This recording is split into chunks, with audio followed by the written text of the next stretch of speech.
Hey everybody, it's CVH here, and in today's video we're going to be doing some laddering at Legend Rank with good old Aggro Battlemage. I'm sure this is just everyone's absolute favorite deck to see in action, but in reality I haven't played it a whole lot recently. I actually haven't done a whole lot of laddering in general this season since I hit Legend, which is kinda rare for me. I have been focusing a lot on Arena though, I gotta get those premium cards, but one of the decks I did use on my grind to Legend was this exact Aggro Battlemage deck. I played a lot of Sorcerer and other curve-based mid-range decks for a while. Started running into a lot of mirror matches, a lot of Orc Warrior, a lot of other aggro decks, so Aggro Battlemage is known as the aggressive deck that can get a lot of quick games in while countering those other aggressive strategies. And as you can see from the build, I was trying some interesting things in the list. Got the 2 of Ice Spike there for more cycle and reach against control, the Blighted Delit to give us some damage potential on ourselves, while actually providing a pretty stable 3-drop body. Put the Wardcrafters back in, they were out for a while, but they're back in now. Just basically a really consistent version of the deck, I feel. Functions really well, and the only new card from the Fall of the Dark Brotherhood is Underworld Vigilante for some additional reach, but I really enjoyed this version, everything from the cast outs, all the cards you don't normally see in the list. I had a good amount of success with this, streaking up to Legend, so I decided today we'll just take it to the ladder, play a couple games, and see if it still has the potential to win. We're going to be trying to queue into those curve-based decks, those mid-range decks, those other aggro decks. Hopefully we can stay away from control. I've noticed recently when I have played the ladder, a lot more aggro, a lot more Orc Warrior, and a little bit less Control Mage and Control Monk, so hopefully that trend continues. As always though, if you've enjoyed the games, feel free to leave a like, feel free to subscribe to the channel for more gameplay videos, strategy content, deck techs, all that good stuff. Feel free to follow my stream in the link in the description for daily streams of Legends, and I'll see you guys next time.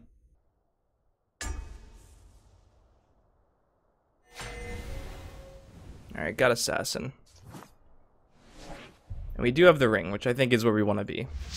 Let's just ship more cool, keep the 2 and the 2. We might actually, I don't think we'll need the more cool early. Rather ship the Prophecy back. That's a better 3-drop if we want to ring into a 3-drop. But first, let's ring into a Wardcrafter, I think. Well, now it's a bit tough. Could just ward into, or ring into the Lurking Crocodile. I wanted to save this until I'm, like, probably gonna need the reach, or either need to draw a card. And we're close to a Rune Destruction on our own side. We could get Firebolted here, but it keeps him off a turn 2 play, and this would live to the Firebolt. If he counters with Fighter's Guild, then we can Wardcrafter. If he's playing Fighter's Guild.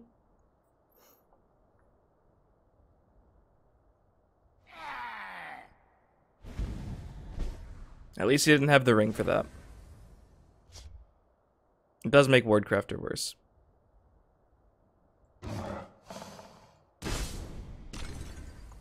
I used to be an adventurer like you. Now using that, we can then Wardcrafter and take down the 2/2 next turn, hopefully. That's one of the problem cards that Aggro Battlemage will probably have to trade with most of the time. Guards and problematic creatures that can get really out of hand and threaten to race you effectively, or just destroy your whole board like that, Murkwater Shaman, stuff like that.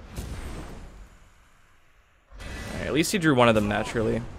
By the 8th, they will meet their makers. Obviously would have preferred him just not having one, but hey. Alright, let's block that now.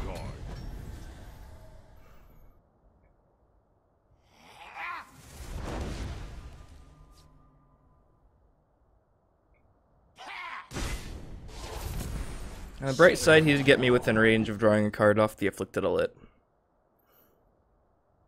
They cannot hope to outwit me. He's on the race plan.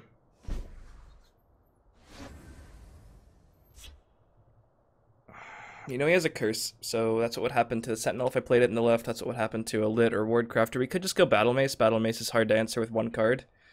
Push 6 this turn. And it looks like he's going to be trying to attack me anyway.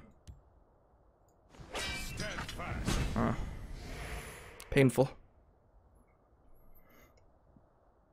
Don't even know what it is yet, and it's painful.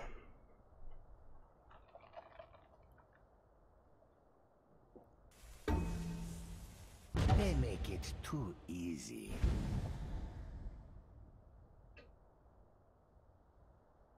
He's probably going to be ringing, or not ringing, but he's probably going to be playing a Lightning Bolt after taking out my ward. Probably smacking me. Or he could just have the Leaf Lurker to go along with the curse. Or even finish off. Looks like it's not that, thankfully. At least he's not developing anything more. He's still scared to attack. That's actually good news. Could just play our Elit now. Elit and Sentinel. Maybe develop Elit into triple Fate Weaver into Sentinel, maybe, sometimes. It's happening. Alright, it's not happening, but we got Hero instead of Sentinel, and Hero's better here. I used to be an adventurer like you.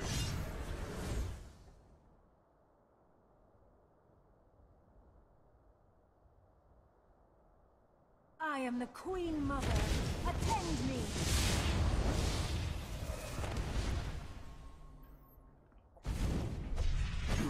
If there has ever been a lost lane, it's that one.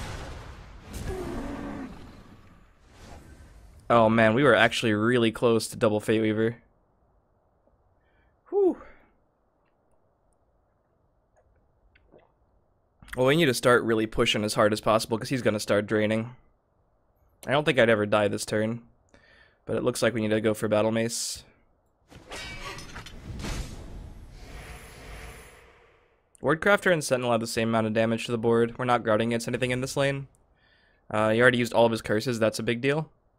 So Wardcrafter's not weak to that. And we can save our Ring Charge in case we need to play a combination of 4 cost cards next turn, or like a 5 and a 3. And we're trying to end the game next turn, so it's pretty relevant. Careful there, friend. He gets the drain even more though. I don't know if we might just be out of range. If he has Shackle, I think it's GG. Because we don't have a way to interact with that in our hand.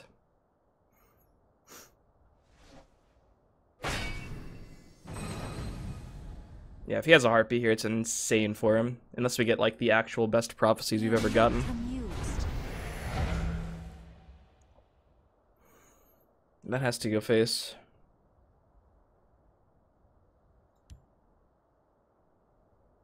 Yep, doesn't make sense to target any of these, and if we target this, he'll just heal without me having to do anything. The 4 damage is relevant. Specifically, Harpy's a problem because he can sack his Kinsman Sanctuary, Petty'd have to play in this lane. Which means he wouldn't be able to heal for 3 more. But then again, if this 7 damage doesn't connect, we're probably going to lose. So it doesn't really matter if he gets to heal for any more this turn. Oh my god. Alright, so he doesn't want to deal the damage. He knows he's probably just out of range. I need 2 damage dealing things, and I only have 0. Alright, that could be a game changer.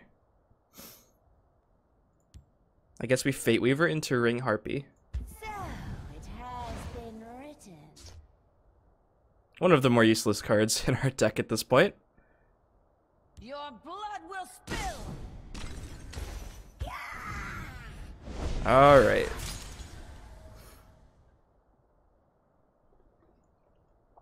Yeah, this is a pretty average situation for Aggro Battlemage and many aggro decks to get into. Even he is a mostly aggressive deck. I guess I'll implore too. And by the situation, I mean like we're both taking control of one lane.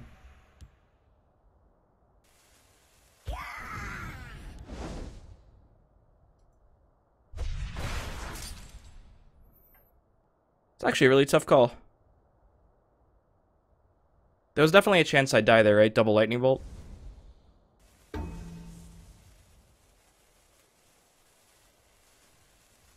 Or sacking this and playing 1 Lightning Bolt. 1, 2, 3, 4, 5, 6, 7, 8, 9, 10 from the effect. Yeah, that would have killed me.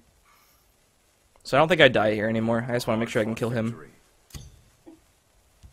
Alright, that was really close.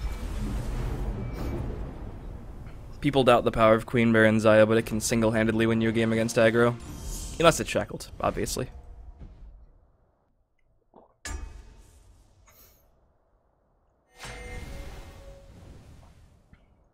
Alright, we got Archer. Archer is...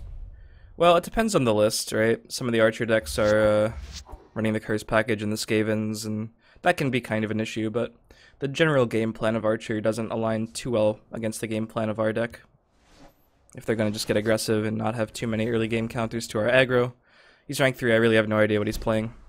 So let's hope it isn't too bad for us. I like keeping the Harpy there because Goblin Skulk and Daring Cutburst are really important to neutralize early. But yeah, we can just ring into the Croc.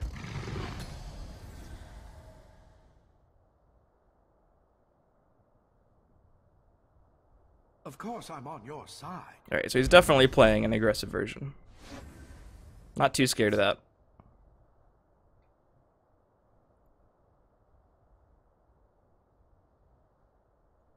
Definitely attacking. Definitely gonna harpy that. It really, I don't know how aggro we're gonna be though. I think we just, because we harpy, like if he's playing Mournhold Trader, he's probably playing Skaven to deal with the 2-1. So I don't want to play them both in the same lane. So I guess I'll do this.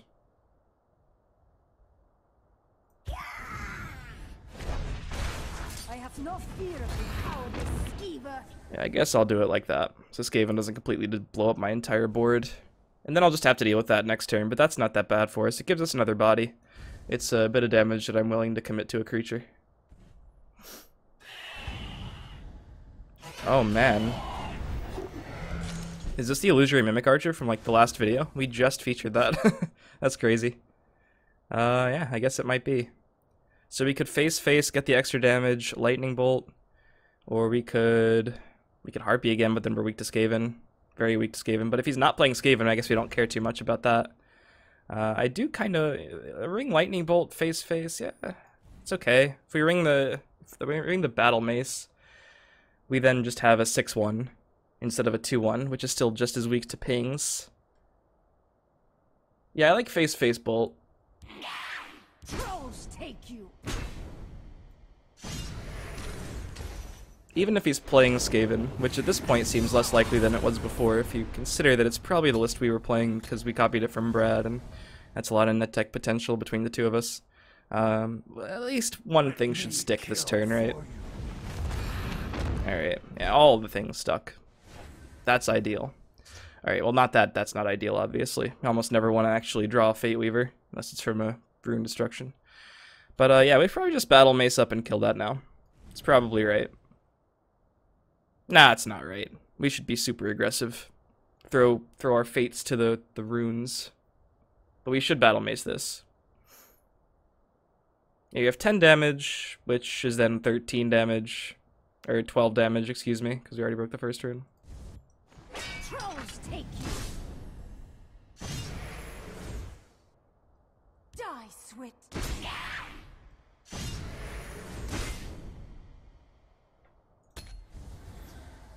Works for me. What's Reeve gonna do? You can't really hit my face with it because it deals all the 5 damage, then I get another card. In a mid-range versus, like, this deck situation, if you fall below, like, 15 life on turns 4 or 5, you've pretty much already lost unless you have a really swingy something in your deck, some sort of mechanic that allows you to heal a bunch, like a Snake-Tooth Necklace or Tribune or Dawnstar Healer. Archer doesn't really have good stuff like that. However, he is playing Illusory Mimic, right? So Mimic could just roll Charge, Drain, Ward, Guard. Not Ward. Can't roll Ward. Actually can't roll Ward. I could just roll Charge, Drain, Guard. Alright, we have another 4 damage, another 6 damage, yeah. And if he gets Prophecy Creature, we just neutralize it.